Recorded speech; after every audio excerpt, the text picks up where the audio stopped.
Good day, everyone. My name is Loreto Atamosa, your instructor for ABM 3 with the description Organization and Management. For today's video, we're going to talk about Module 3, Leading and Controlling. And this topic is divided into 4 distinct lessons. We have the nature of leadership and difference between leading to managing. We have the theories of motivation and different styles of leadership. We have the definition and nature of controlling. And last one, control methods and systems. Ready? Let's go! Leadership is a process by which an executive can direct, guide, and influence the behavior and work of others towards accomplishment of specific goals in a given situation. Leadership is the potential to influence behavior of others and the capacity to influence a group towards the realization of a goal. So leaders are required to develop future visions and to motivate the organizational members to want to achieve the visions. So employees are the building blocks of an organization. Organizational success depends on the collective efforts of the employees. So the employees will collectively contribute to the organizational growth when they are motivated. On the other hand, controlling consists of verifying whether everything occurs in conformities with the plans adopted, instructions issued, and principles established. And so, controlling ensures that there is effective and efficient utilization of organizational resources so as to achieve the planned goals. And so, after the completion of this module, you are expected to present and explain the definition of leadership, power, and authority of being a good leader, identify and differentiate theories of motivation, to discuss the nature of controlling function, to describe the link between planning and controlling, and to distinguish control methods and systems.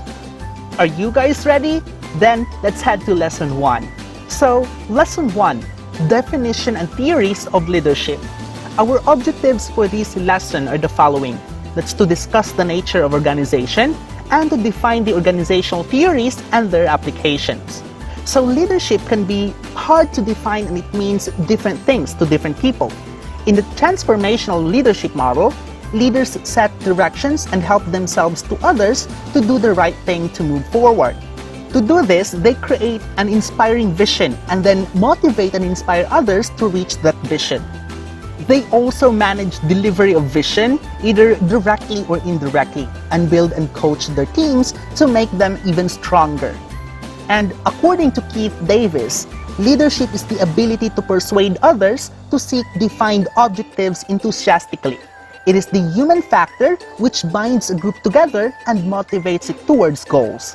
So leading is setting up direction and influencing others to pursue that direction. However, this definition is not as plain as it sounds, as leadership has many variants and diverse areas of emphasis. Universal to all descriptions of leadership is the idea that leaders are individuals who, by their actions, make possible the movement of a group of people to a common or shared goal. Leadership, on the other hand, is the ability to promote confidence and support among people who are looked for to realize organizational goals. Now, let's try to discuss leading versus managing. It is significant to be apparent that leading and managing are both appreciably essential. So in order to furnish emphasis on the need for leadership, this means that management's value must be minimized. So leading and managing engages two unlike processes, but it does not follow that they require different and separate people. In truth, the same person can exhibit valuable managerial process and or leadership process. And so here is a comparison between leadership and management video discussion prepared to us by communication coach Alex Lyon. Let's watch this. Over the past couple of decades, a recurring question that I hear from people is, what are the differences between managers and leaders? And I don't believe there's a really hard and fast line that completely distinguishes the two, but I do feel that the data, the results, give us an interesting place to jump off of to take a look at ourselves. So let's dig deeper into this.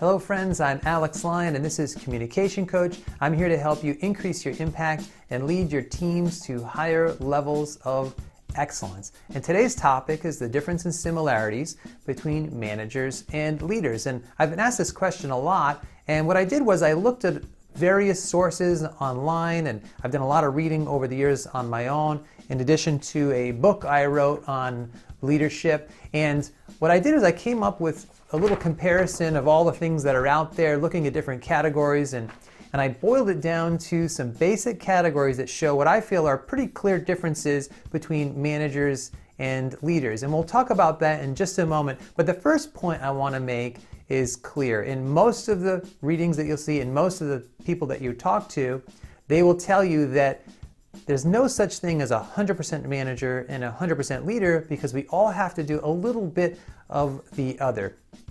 The other thing they'll tell you is that managers are clearly in a managerial position, whereas leaders can lead from anywhere. You can actually be in just an individual contributor role, and you don't have a managerial position of any kind, but you can lead by example, and you can put a lot of influence into your team and actually push them forward in a way that maybe even the official manager of that team is not doing. So you can lead from any position. It's a little bit like that movie Ratatouille. A leader can come from anywhere, whereas a manager is usually tied to an official position. So let's now dig down into some of the results here and take a look at what the overall categories were that I distilled from everything I read. And by the way, I'm going to put links to all those things in this description below so you can dig deeper into those sources if you would like to. So let's look at managers first. First of all, managers have a more of a control mindset. They're focused on the administration of processes and the structure and the resources of the organization. They're very much into maintaining the status quo, so maintenance is a key part of what they do, and they're very task focused. So overall, managers are working on the day-to-day tasks and making sure that everything gets done in an orderly fashion. Leaders, however, are a little bit different. Leaders have a more persuasive approach to communication rather than controlling. Leaders are focused on taking the organization from here to there. That's a name of a video series by Bill Hybels, a great leadership author. He talks about going from A to B. A leader is different from anybody else because they want to take people from here to there in its basic form. That's one of the main ways he sees leadership. Leaders also are known for taking risks. Instead of maintaining the status quo and keeping things steady, they are trying to stretch the organization past what it's currently doing, and that involves taking risks. Leaders are also much more people-focused and relationship-focused. They do more mentoring, more coaching, more teaching. So one of the key differences here is really the whole reason I came up with this channel, Communication Coach, and that is that I give a lot of communication tips and leadership tips because I think the two things are completely intertwined. So if you notice on the leadership side of the equation, persuasive communication, taking us from here to there, which is a lot about casting a vision and getting people excited about the future, as well as people-focused approach. Those three out of the list are all communication-centric. You have to have great, sophisticated communication skills to do those leadership functions well. Not so much with this idea of taking risks. I think that has a little bit more to do with the person's disposition and wanting to take risks and wanting to push the envelope a little bit. Now, managers on the other side of the coin certainly have a lot of important communication functions, but on this channel we focus more on the leadership side of the equation. As I said earlier though, both of these sides of the coin are important. You have to be a good manager as well as a leader nowadays, especially if you're in any kind of small business or team setting. You're going to do a little bit of both.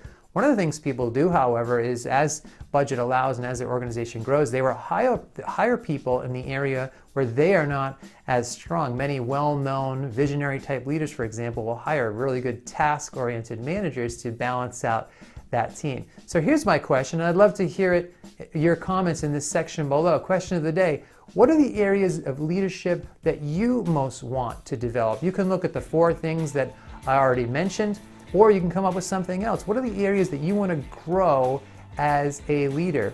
I read almost every single question and respond to almost every single comment, so I look forward to starting a conversation in that section below. So thanks, God bless, and until next time, I hope you get to use the tips on this channel at your very next opportunity. Alrighty!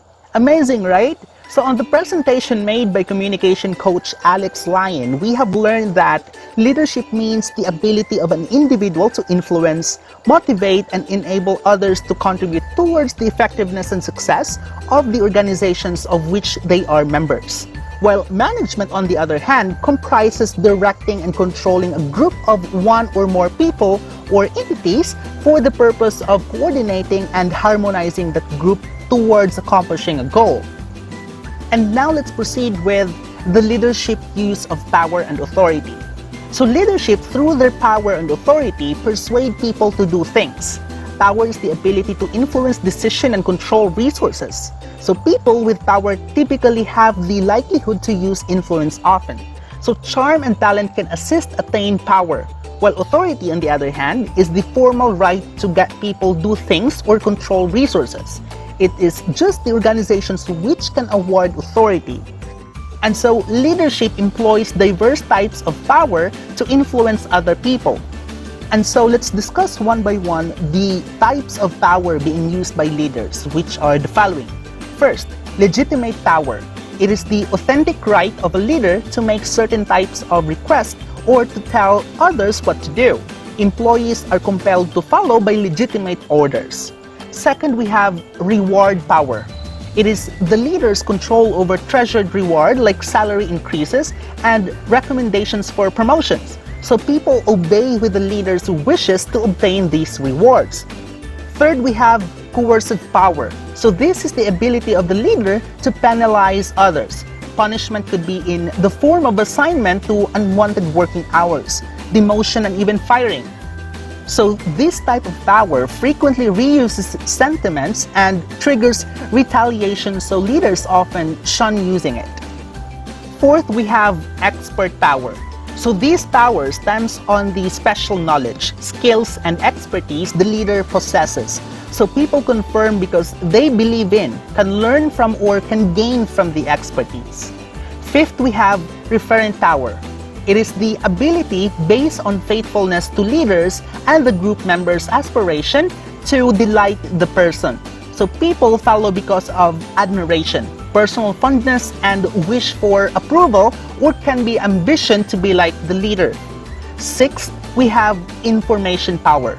So it is the ability to control the information needed by others to reach an important decision. And managers often have more information that they can control how it is used. And in addition to different kinds of power, leaders make use of tactics could influence others to get things completed. Now, these are the following dominant tactics. First, we have leading by example. This means that the leader influences group members by serving as encouraging model of pleasing behavior. So a leader who leads by example shows consistency between action and words. Second, we have leading by values. And this means that leader influences group members by expressing and demonstrating values that direct the behavior of others. Ideal values for leaders to use could be mutual respect, trust, we have truthfulness, fairness, compassion, and doing good. Third, we have assertiveness. This means being straightforward in demands. It engages the leader to express what he wants and how he senses about it. It is also referring to making orders plain and comprehensible. Fourth, we have rationality. This means application of reason and logic. So application of reasons and logic is best to leaders who are perceived by people to be knowledgeable and well-educated. Fifth, we have ingratiation. This means using political skills so that people shall like the leader. A usual way of doing this act in a friendly manner just before making a demand. So good leaders treat people well to obtain cooperation when it is necessary. Sixth, we have exchange. It is a method of influencing others by offering to give in return if demands are met. So leaders make bargain with subordinates to please them. Seventh, we have coalition formation. So a coalition is a special arrangement of parties working together to unite their power to exert more influence on another individual or group. And lastly, we have joking and kidding. So this is effective when a frank statement might be interpreted as unsympathetic criticism. And so let's proceed with characteristics of a good leader. Now, leadership effectiveness comes from the mixture of a number of characteristics that could successfully influence other people. Now, these are the most noted powerful ones. First, we have drive and passion. Leaders are noted for the sweat they spend in their work and enthusiasm they have for work and work associates. Second, we have power motive. Power motivation is a strong longing to control others and resources and let others do things on one behalf. Third, we have self-confidence combined with humility. Self-confident leaders mirrors an image that encourage subordinate to have faith in them.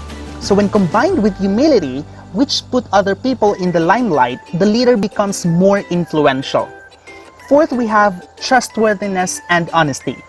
Effective leaders build strong employee trust to gain high productivity and commitment.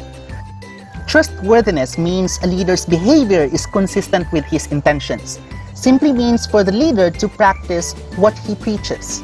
And honesty is being open with employees about the financial operations and other sensitive information about the company. Fifth, we have good intellectual ability, knowledge, and technical competence. So effective leaders are good problem solvers and knowledgeable about business or technology for which they are accountable. They mix academic intelligence with practical ability. Sixth, we have sense of humor. Humor eases of pleasure and monotony, neutralizes unfriendliness, and helps build relationships among employees in the workplace. So the leaders who cracks jokes occasionally is likely to be perceived as approachable and friendly. Seventh, we have emotional intelligence.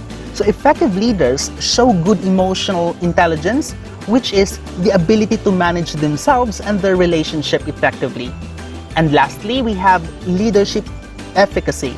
So leadership efficacy refers to specific form of efficacy or feeling of effectiveness associated with the level of confidence in the knowledge, skills, and abilities associated with leading others. So it is the belief that leaders can complete a job when he takes his leadership role. And let's proceed with behavior and skills of effective leaders.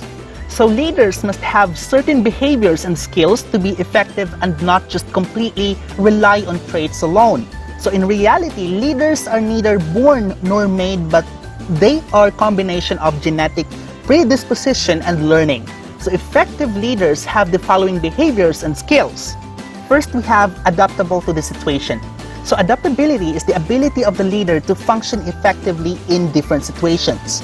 The ability to assess people and situations and adopt tactics accordingly is an essential leadership behavior. Second, we have establishes a direction and demands high standards of performance from the group members. Third, we have visible and maintains a social presence. So in order to create an impact as a good leader is to be always visible to organizational members and maintains presence. Fourth, we have provides emotional support to organizational members. Therefore, an effective leader usually gives encouragement and support. So the emotional support improves morale and productivity.